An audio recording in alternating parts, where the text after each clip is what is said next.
మా latest videos కోసం మా ఈ తెలుగు న్యూస్ ఛానల్ సబ్స్క్రైబ్ చేసి గంట సింబల్ యాక్టివేట్ చేసుకోండి. రేపే అతిపెద్ద పౌర్ణమి, ఆశ్వీజ యుజ పౌర్ణమి. దీనికే కోజాగరి పౌర్ణమి అని కూడా పేరు. అయితే ఎంతో పవిత్రమైన ఈ పౌర్ణమి రోజున ఇంట్లో ఆడవాళ్ళు పొరపాటున ఈ కూర వండితే 7 జన్మల దరిద్రం పడుతుంది. ఈ పౌర్ణమి రోజు ఇంట్లో అస్సలు ఈ కూరను వండకూడదు. ఎవరు ఈ కూరను తినకూడదు. కాదని ఈ కూరను వండినా తిన్నా నరకానికి పోవటం ఖాయం అని శాస్త్రాలు చెప్తూ ఉన్నాయి. అంతేకాదు ఈరోజు ఈ కూరను తింటే చేతిలో రూపాయి కూడా మిగలదు. అప్పుల పాలైపోతారు. ఆర్థిక సమస్యలతో కూరుకుపోతారు. 7 జన్మల దరిద్రం పడుతుంది. మహాపాపం తగులుతుంది. లక్ష్మీదేవి ఆగ్రహానికి గురి అవుతారు. కోరి కష్టాలు తెచ్చుకున్నట్లు అవుతుంది అని శాస్త్రాలు చెప్తూ ఉన్నాయి. మరి ఈరోజు తినకూడని ఆ కూర ఏమిటో ఇప్పుడు మనం ఈ వీడియోలో వివరంగా తెలుసుకుందాము. ఫస్ట్ అయితే ఈ వీడియోకి ఒక లైక్ కొట్టి అలాగే మా ఛానల్ని కూడా సబ్స్క్రైబ్ చేసుకుని మాకు సపోర్ట్ చేయండి. ఎందుకంటే మీ సపోర్ట్ మాకు చాలా అవసరం. ఎంతో పవిత్రమైన ఈ కోజాగరి పౌర్ణమి రోజున ఒక ప్రత్యేకమైన చెట్టును తాకితే చాలు మీ జాతకం మారిపోతుందని శాస్త్రాలు చెప్తూ ఉన్నాయి. ఎంతో పవిత్రమైన ఈ ఆశ్వీజ పౌర్ణమి రోజు మీరు మామిడి చెట్టును తాకటం వలన తిరుగులేని రాజయోగం పడుతుంది. మామిడి చెట్టు కూడా ఒక దేవతా వృక్షమే. రామాయణము, మహాభారతము, ఇతర పురాణాలలో దీని ప్రస్తావన ఉంది. మామిడి పండును ప్రేమకు, సంతాన సాఫల్యతకు చిహ్నంగా భావిస్తారు. ఏ శుభకార్యం అయినా సరే ఇంటికి మామిడి ఆకులు కట్టకుండా ప్రారంభించరు. మామిడి ఆకులకు నెగటివ్ ఎనర్జీని లాక్కునే గుణం ఉంది. మామిడి చెట్టును వేదాలలో స్వర్గపు స్థలం అని సంబోధిస్తారు. భాగవతంలో మందర పర్వతం మీద మామిడి చెట్లు ఉన్నాయని చెప్పబడింది. శివుడు ఒకసారి కోపానికి గురి అయి పార్వతీదేవిని శపించగా పార్వతీదేవి భూలోకానికి వచ్చి ఒక మామిడి చెట్టు కింద మట్టితో శివలింగాన్ని చేసి పూజించినట్లుగా పురాణాలు చెప్తూ ఉన్నాయి. బట్టి మామిడి చెట్టు పరమ పవిత్రమైన వృక్షం. ఈ పౌర్ణమి రోజున మామిడి చెట్టులోని ధాతువులు యాక్టివేట్ అవుతాయి. కనుక ఈరోజు మామిడి చెట్టును తాకితే చాలు మీ కష్టాలు, సమస్యలు పోతాయి. మీ ఇంట్లోని నెగిటివ్ ఎనర్జీని, రోగాలను ఆ చెట్టు లాగేసుకుంటూ ఉంటుంది. ఈరోజు మీకు ఎక్కడ మామిడి చెట్టు కనిపించినా లేదా మీరే మామిడి చెట్టు దగ్గరకు వెళ్ళి చెంబుడు నీళ్లు ఆ చెట్టుకు సమర్పించండి. తర్వాత మామిడి చెట్టుకు నమస్కారం చేసుకుని 11 సార్లు ఆ చెట్టును తాకండి. ఇలా తాకిన తర్వాత ఆ మామిడి చెట్టు కింద 2 నిమిషాలు కూర్చుని ఇంటికి వెళ్ళండి. ఇదంతా చేయకపోయినా ఈ అద్భుతమైన రోజున ఎవరైతే మామిడి చెట్టును తాకుతారో వారి ఒంట్లోని రోగాలు, చెడు, నెగిటివ్ ఎనర్జీ అంతా పోతుంది. మామిడి చెట్టులోని పాజిటివ్ ఎనర్జీ మీ ఒంట్లోనికి ప్రవేశించి మీ దశ మారిపోతుంది. సకల దేవతల అనుగ్రహం లభిస్తుంది. మీ జాతక దోషాలు కూడా పోతాయి. మహారాజయోగం పడుతుంది. ఇలా ఈరోజు ఈ చెట్టును తాకితే కష్టాలు, బాధలు పోయి తరతరాలకు తరగని ఐశ్వర్యం వస్తుంది. కనుక అందరూ కూడా ఈ పౌర్ణమి రోజు మామిడి చెట్టును తాకి కష్టాలన్నిటినీ కూడా తొలగించుకుని సకల సంపదలను పొంది సంతోషంగా జీవించండి. ఎంతో పవిత్రమైన ఈ కోజాగరి పౌర్ణమి రోజున ప్రత్యేకంగా 2 వస్తువులను ఇంటికి తెచ్చుకుంటే లక్ష్మీదేవి అనుగ్రహంతో కోట్లు సంపాదించే యోగాలు వస్తాయని శాస్త్రాలు చెప్తూ ఉన్నాయి. మరి ఆ వస్తువులలో మొదటి వస్తువు ఏమిటి అంటే మినుములు. అవును, ఈ పౌర్ణమి రోజున మినప గుళ్ళు కొన్ని తెచ్చుకుంటే చాలా మంచి జరుగుతుంది. మినప గుళ్ళు అనే కాదు, ఈరోజు మినుములను కొని తెచ్చుకున్న లక్ష్మీదేవి అనుగ్రహం కలుగుతుంది.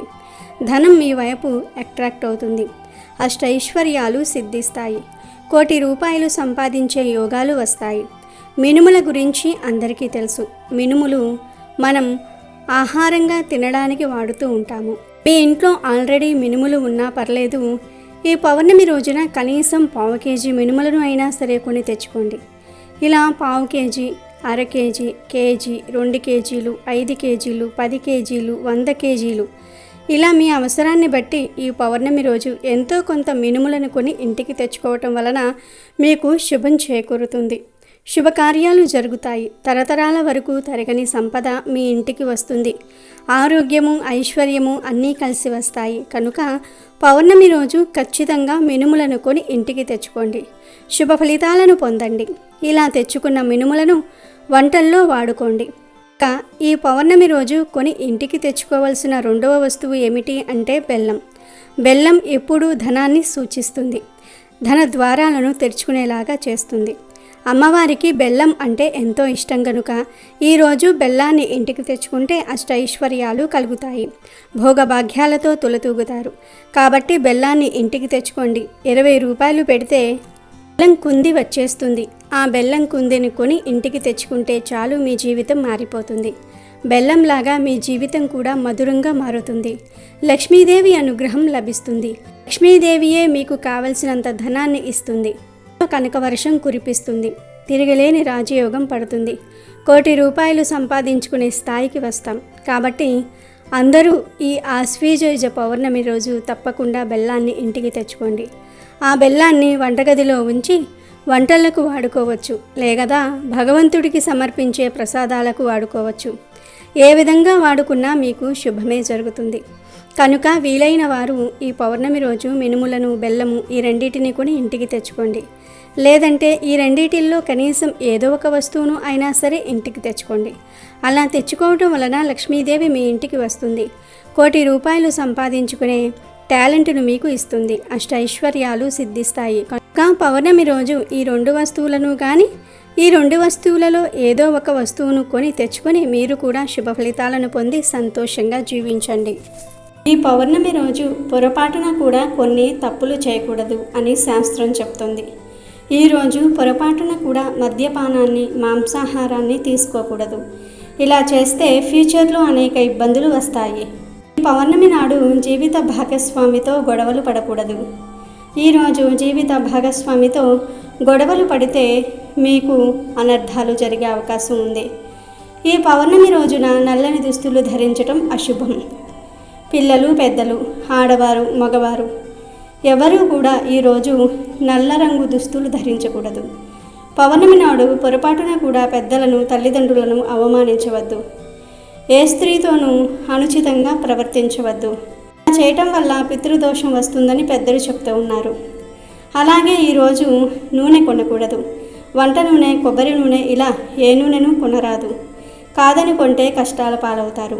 అదేవిధంగా ఈరోజు సాయంత్రం సమయంలో ఒక నిమ్మకాయను తీసుకుని 2 ముక్కలుగా కోసి వాటిపై పసుపు, కుంకుమ వేసి గుమ్మానికి 2 వైపులా పెట్టాలి. ఇలా పెడితే ఇంటికి ఉన్నటువంటి దిష్టి దోషాలు అన్నీ కూడా తొలగిపోతాయి. ఇంట్లోకి సిరి సంపదలు వస్తాయి. ఇది ఎంతో శక్తివంతమైన పౌర్ణమి. ఎందుకంటే ఈరోజు లక్ష్మీదేవి భూమి మీదకి వస్తుంది. అయితే ఈ పౌర్ణమి రోజు ఇంటి గుమ్మానికి ఇది ఒక్కటి కడితే చాలు, సొంత ఇంటి కల నెరవేరిపోతుంది అని శాస్త్రాలు చెప్తూ ఉన్నాయి. చాలామందికి సొంత ఇల్లు కట్టుకోవాలి, లేదా కొనుక్కోవాలి, లేదా అపార్ట్మెంట్ కొనుక్కోవాలి అనే కోరిక ఉంటుంది.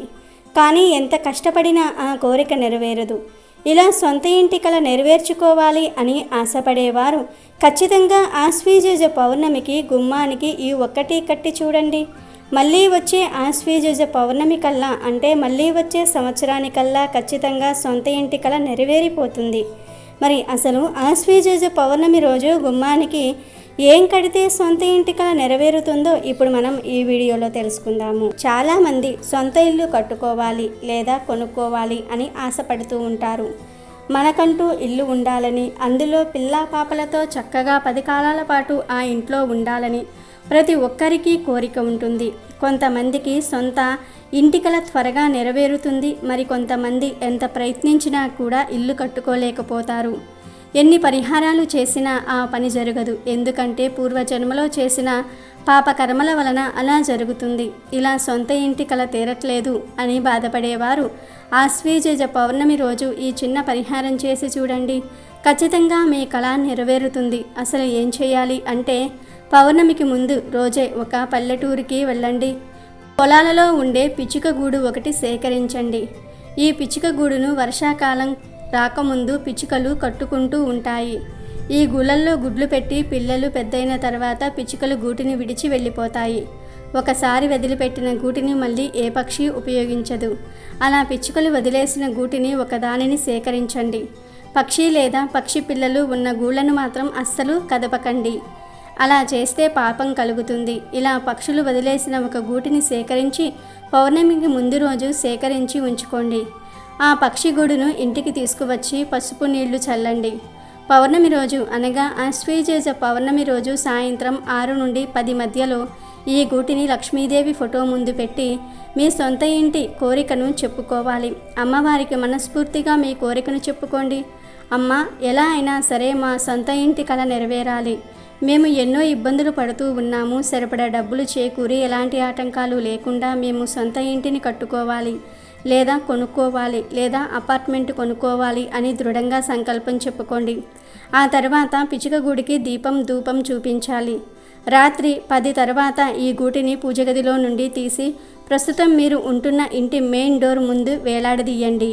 పౌర్ణమికి ముందు రోజే ఈ పక్షి గూడును తెచ్చుకుని పౌర్ణమి రోజు గుమ్మానికి కట్టాలి.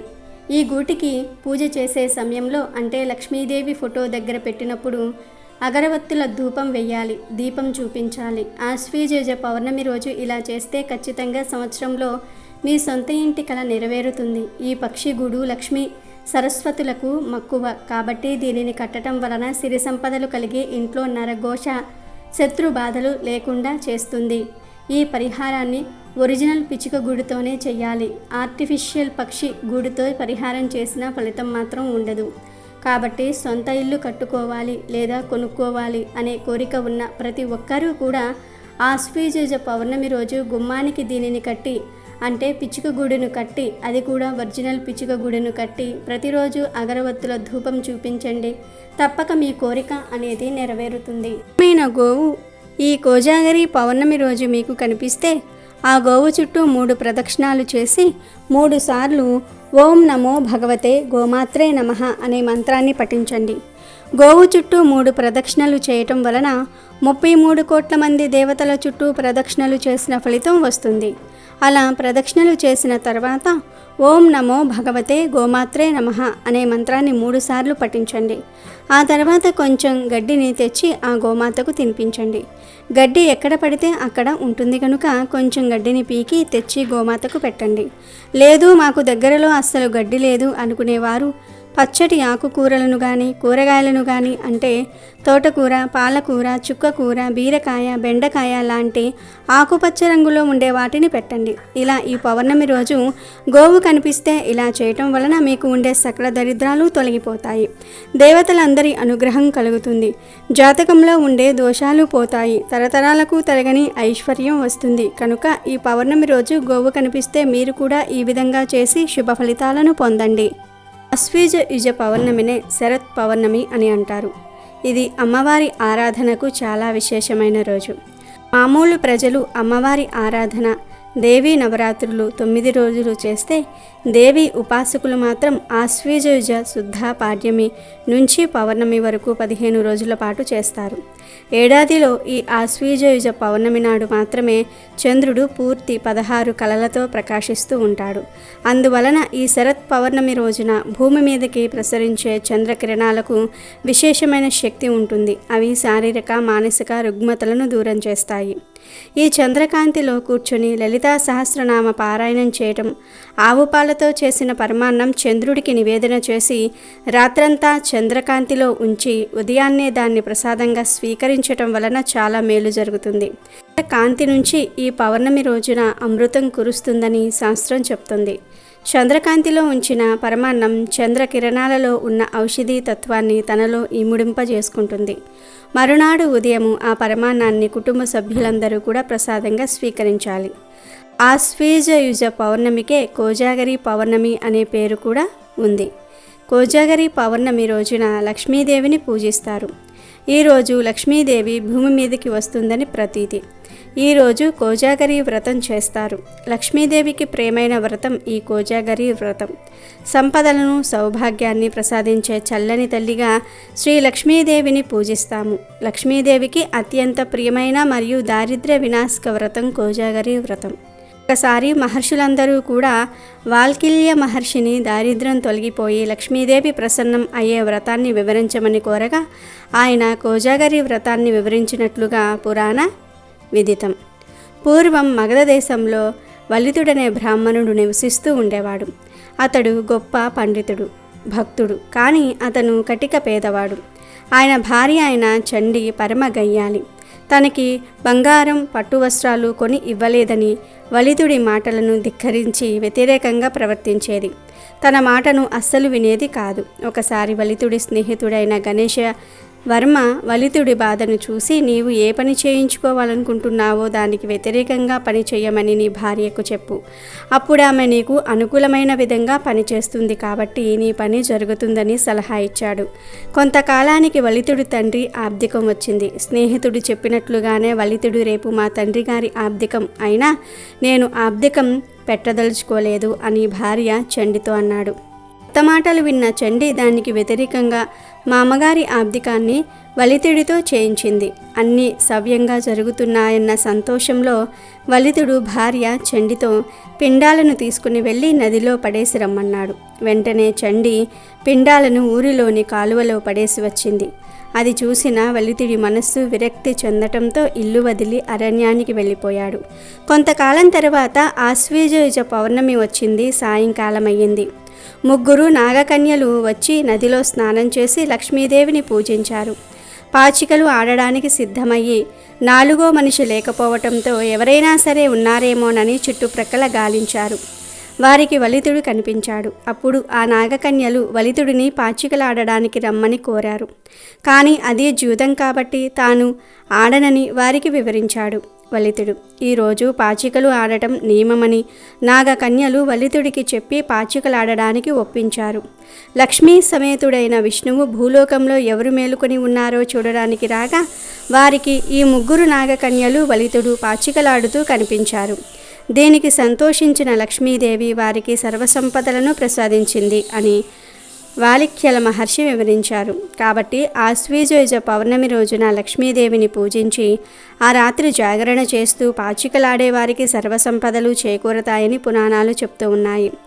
ఈ పౌర్ణమి రోజు రాత్రి వేళల్లో లక్ష్మీదేవి ఆకాశ మార్గాన ప్రయాణిస్తూ తన వ్రతాన్ని ఆచరించిన భక్తులను అనుగ్రహిస్తూ వెళ్తుంది. అమ్మవారు కటాక్షం కారణంగా దారిద్ర్య బాధలు తొలగిపోతాయి, సిరి సంపదలు చేకూరతాయి. అంతేకాదు ఇదే రోజు మన రాష్ట్రంలో కొన్ని ప్రాంతాలలో గొంతెమ్మ పండుగను చేస్తారు. కుంతి మహేశ్వరిని పూజిస్తూ ఉంటారు. అరిసెలు, అప్పములు, కూరలను నైవేద్యంగా సమర్పిస్తూ ఉంటారు. ఎంతో పవిత్రమైన ఈ పౌర్ణమి రోజున ఉదయం మరియు సాయంత్రం స్నానం చేసే నీటిలో, అనగా స్నానం చేసే ముందు బకెట్లోని నీటిలో ఒక ఎర్రటి పుష్పాన్ని కానీ, పిడికెడు వేప ఆకులను కానీ, 3 యాలకులను కానీ వేసుకుని స్నానం చేయాలి. అంటే మీకు దొరికితే మీ ఇంటి దగ్గర ఉండే ఒక ఎర్ర పుష్పాన్ని నీటిలో వేసుకుని స్నానం చేయండి.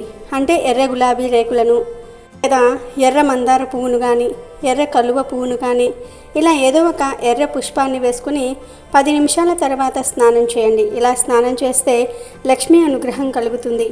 ఒకవేళ మీ దగ్గర ఎర్రటి పుష్పాలు లేకపోతే, మీకు ఎర్రటి పూలు దొరక్కపోతే గుప్పెడు వేప ఆకులు తెచ్చి లైట్గా నలిపి నీటిలో కలిపి 10 నిమిషాల తర్వాత ఆ నీటితో స్నానం చేయండి. ఇవేమీ దొరకకపోతే 3 యాలకులను నీటిలో వేసుకుని స్నానం చేసుకోండి. ఇలా ఈ పౌర్ణమి రోజు నీటిలో ఒక ఎర్ర పుష్పాన్ని కానీ, వేప ఆకులను కానీ, 3 యాలకులను కానీ వేసుకుని స్నానం చేస్తే గంటలో కష్టాలు, దరిద్రాలు, బాధలు అన్నీ ఆ నీటితోనే కొట్టుకుపోతాయి. మీ జీవితం మారిపోతుంది. నోట్ల కట్టలు వచ్చి పడతాయి. జన్మల పాపాలు పోతాయి. కోటి జన్మల పుణ్యం వస్తుంది. అదృష్టం మిమ్మల్ని వరిస్తుంది. లక్ష్మీదేవి అనుగ్రహం కలుగుతుంది. ఈరోజు ఇలా స్నానం చేయటం వలన మీ ఒంట్లోని నెగిటివ్ ఎనర్జీ రోగాలు పోతాయి.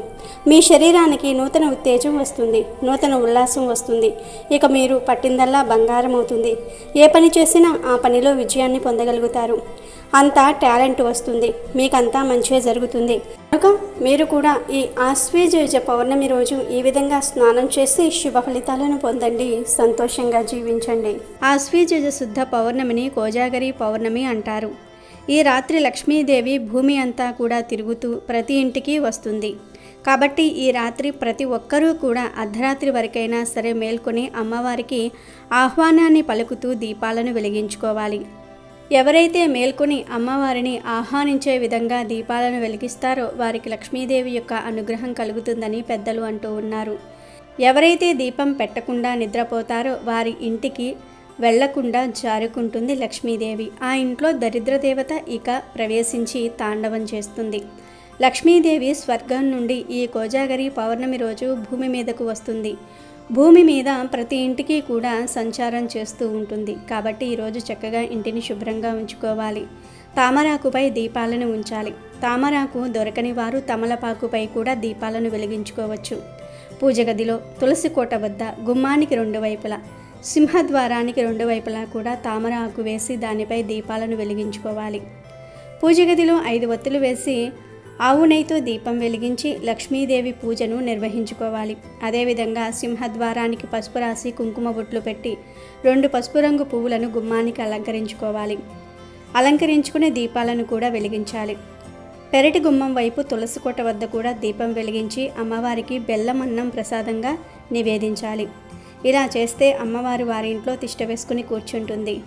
అష్టైశ్వర్యాలను భోగభాగ్యాలను కలగజేస్తుందని పురాణాలు చెప్తూ ఉన్నాయి. మరి విన్నారుగా, మీరు కూడా రేపు కోజాగరి పౌర్ణమి అంటే లక్ష్మీదేవి సంచారం చేసే రోజున లక్ష్మీదేవికి ఆహ్వానాన్ని పలుకుతూ దీపాలను వెలిగించండి, ఆమె అనుగ్రహాన్ని పొందండి. ఇక ఎంతో పవిత్రమైన ఈ ఆశ్వీజయుజ పౌర్ణమి రోజున పొరపాటున కూడా ఇంట్లో కందిపప్పును మరియు బీరకాయ కూరలను వండకూడదు. ఈరోజు ఎవ్వరూ ఈ కూరలు తినకూడదు. కూరల రూపంలోనే కాదు, ఏ రూపంలోనూ కూడా కందిపప్పును బీరకాయను తినకూడదు. కేవలం కందిపప్పును మాత్రం తినకుండా ఉంటే చాలు. మిగతా పప్పులు తినవచ్చు. పప్పుచారు, సాంబారు, పచ్చళ్ళు ఇలా ఏ రూపంలోనూ కూడా ఈరోజు కందిపప్పును బీరకాయను తినకూడదు. ఎందుకంటే ఈరోజు ఈ పదార్థంలో పాపపురుషుడు నివాసం ఉంటాడని, అందుకే ఈరోజు ఈ 2 పదార్థాలు తినకూడదని శాస్త్రాల్లో చెప్పారు. కాదని ఈరోజు కందిపప్పును కానీ బీరకాయను కానీ తింటే మీరు తప్పకుండా నరకానికి పోతారు. లక్ష్మీదేవి ఆగ్రహానికి గురి అవుతారు. చేతిలోని ధనమంతా కూడా ఖర్చు అయిపోతుంది. చేతిలో పైసా కూడా మిగలదు. మీరు అప్పుల పాలైపోయి అడుక్కునే స్టేజ్కి వెళ్ళిపోతారు. కోరి కష్టాలు తెచ్చుకున్నట్లు అవుతుంది. కనుక ఈరోజు ఇంట్లో ఆడవారు కందిపప్పును బీరకాయ కూరలను వండవద్దు. ఎవరు ఈరోజు ఈ కూరలను తినవద్దు. వీటితో పాటు ఈరోజు మాంసం కూర కూడా తినకూడదు. మాంసం అంటే చికెను, మటను, చేపలు, గుడ్లు, రొయ్యలు, పీతలు, నత్తలు ఇలాంటివేమీ కూడా ఈరోజు తినవద్దు. మామూలు రోజుల్లో మీరు నాన్ వెజ్ తిన్నా ఏం పర్లేదు, కానీ ఈ పౌర్ణమి రోజు నాన్ వెజ్ను అస్సలు టచ్ చేయకూడదు. ఎందుకంటే ఈ పౌర్ణమి రోజు ఉన్న గ్రహస్థితి ఫలితంగా మాంసాహారం తింటే అది మీ శరీరానికి విషంగా మారి లేనిపోని సమస్యలను తెచ్చిపెడుతుంది. ఈరోజు నాన్ వెజ్ తింటే ఖచ్చితంగా ఆరోగ్య సమస్యలు వస్తాయి. అంతేకాదు గ్రహాలు కూడా మీకు ప్రతికూలంగా మారిపోతూ ఉంటాయి. జాతక దోషాలు ఏర్పడి ఉన్న కష్టాలు చాలవన్నట్లు కొత్త కష్టాలు వచ్చే అవకాశం కూడా ఉంది. అందుకే మన మహర్షులు, ఋషులు కొన్ని ప్రత్యేక పర్వదినాల్లో కొన్ని పదార్థాలు తినకూడదని పురాణాలలో ఆరోగ్య సూత్రాలను సూచించారు. ఆ సూత్రాలు పాటిస్తే మన జీవితం సాఫీగా సాగుతుంది. ఆ క్రమంలో ఆశ్వీజ పౌర్ణమి రోజున నాన్ వెజ్ లేదా మాంసాహారం తినకూడదని, నాన్ వెజ్తో పాటు కందిపప్పు, బీరకాయ కూడా తినకూడదని మన పెద్దలు చెప్పారు. ఈరోజు మీరు ఇంటా బయట ఎక్కడా కూడా నాన్ వెజ్ తినకండి. బిర్యానీల రూపంలో కావచ్చు, నూడిల్స్ రూపంలో కావచ్చు, మంచూరియా రూపంలో కావచ్చు, ఎగ్ బజ్జీ రూపంలో కావచ్చు, పిజ్జాలు, బర్గర్లు, మోమోలు ఇలా ఏ రూపంలోనూ కూడా నాన్ వెజ్ తినకండి. మీరు వేరే వారి ఇంటికి వెళ్ళినా, రెస్టారెంట్లకు వెళ్ళినా, లేదా నూడిల్స్ బళ్ళ దగ్గరకు వెళ్ళినా, బజ్జీల బళ్ళ దగ్గరకు వెళ్ళినా, ఎక్కడికి వెళ్ళినా నాన్ వెజ్ తినకుండా జాగ్రత్తగా ఉండండి. ఇంట్లో కూడా నాన్ వెజ్ వండకుండా తినకుండా జాగ్రత్త పడండి. మాంసం కూర, కందిపప్పు, బీరకాయ ఈ 3 కూరలను ఈరోజు తినకూడదు అని శాస్త్రాల్లో ఉంది. కాదని తింటే మాత్రం 7 జన్మల దరిద్రం పడుతుంది, మహాపాపం తగులుతుంది. పాపపురుషుడి ప్రభావం మీ మీద పడి చేయకూడని తప్పులు చేసి నరకానికి పోతారు. అంతేకాదు ఈరోజు ఈ కూరలు తింటే లక్ష్మీదేవి ఆగ్రహానికి గురి అవుతారు. దాంతో మీ దగ్గర ఉన్న ధనమంతా కూడా హరించుకుపోతుంది. చేతిలో పైసా కూడా మిగలదు. అప్పుల పాలయ్యి అడుక్కునే రోజుకి వెళ్ళిపోతారు. కాబట్టి ఈరోజు ఈ కూరలను ఎవ్వరూ తినవద్దు. ఆడవారు కూడా ఈ కూరలను వండవద్దు. కూరల రూపంలోనే కాదు, ఏ రూపంలోనూ కూడా వీటిని తినవద్దు. కనుక మీరందరూ కూడా రేపు ఈ కూరలను తినకుండా జాగ్రత్తగా ఉండండి. రావి చెట్టు మరియు వేప చెట్టు కలిసి ఉన్న చోట పౌర్ణమి రోజున ఆవు నెయ్యితో దీపారాధన చేయాలి. ఆ తరువాత 3 సార్లు ఆ చెట్టు చుట్టూ ప్రదక్షిణలు చేయండి. ప్రదక్షిణలు ముగిశాక ఒక చిన్న గిన్నెలో కొంచెం తేనె, పాలు కలిపి వాటిని ఆ చెట్టు మొదట్లో సమర్పించండి. అలా చేయటం ద్వారా మట్టి తడిగా అవుతుంది. తడిగా అయిన ఆ మట్టిని కొంచెం తీసుకొని మీ నుదుటిన బొట్టులాగా పెట్టుకోండి. ఆ తరువాత కొంచెం పసుపు కుంకుమ సమర్పించి వాటిపై కొన్ని నీళ్ళని పోసి దానిని మీ ఎడమ అరిచేతిలో కొంచెం రాసుకోండి. ఇలా చేసి మీ భర్త గురించి, మీ భర్త చేసే ప్రతి పనిలోనూ విజయం సాధించాలని సంకల్పం చేసుకోవాలి. ఇలా చేయటం వలన మీ భర్తకు అన్ని కార్యాలలో విజయం తథ్యం. అదేవిధంగా మీకు దగ్గరలో జమ్మి చెట్టు ఉంటే అక్కడకు వెళ్ళండి. వెళ్ళే ముందుగా ఒక చిన్న మంచినీళ్ళ బాటిల్లో బెల్లం వేసుకుని ఉంచండి. మట్టి ప్రమిద, నెయ్యి, తీపి పదార్థం, అరటి ఆకు, వత్తులు తీసుకుని వెళ్ళండి. పౌర్ణమి రోజున సూర్యోదయానికి ముందుగా అక్కడకు చేరుకుని ఆ బెల్లం కలిపిన నీళ్లను చెట్టు మొదట్లో పోసి దాని మీద అరటి ఆకు పెట్టి తీపి పదార్థాన్ని నైవేద్యంగా సమర్పించి ప్రక్కన మట్టి ప్రమిదను ఉంచి నెయ్యి పోసి ఆ ఒత్తులు పశ్చిమముఖంగా పెట్టి దీపాన్ని వెలిగించాలి. ఇలా చేసి మీ భర్త గురించి వేడుకుని వెనక్కి తిరిగి చూడకుండా మీ ఇంటికి వచ్చేయాలి. ఇలా చేయటం వలన మీ భర్తకు అంతా మంచి జరుగుతుంది. కావున మీరు కూడా ఈ పవిత్రమైన పౌర్ణమి రోజున ఇప్పుడు మనం చెప్పుకున్న పరిహారాలను పాటించటం వలన మీ భర్తకు ఆరోగ్య ప్రాప్తి, ధనప్రాప్తి, వాహన యోగం అన్నింటా విజయాలు కలుగుతాయి. అమెజాన్లో బెస్ట్ డిస్కౌంట్స్ కోసం వీడియో డిస్క్రిప్షన్లో లింకు ఉంది, చూడండి. అలాగే మా టెలిగ్రామ్ ఛానల్ సబ్స్క్రైబ్ చేసుకోండి.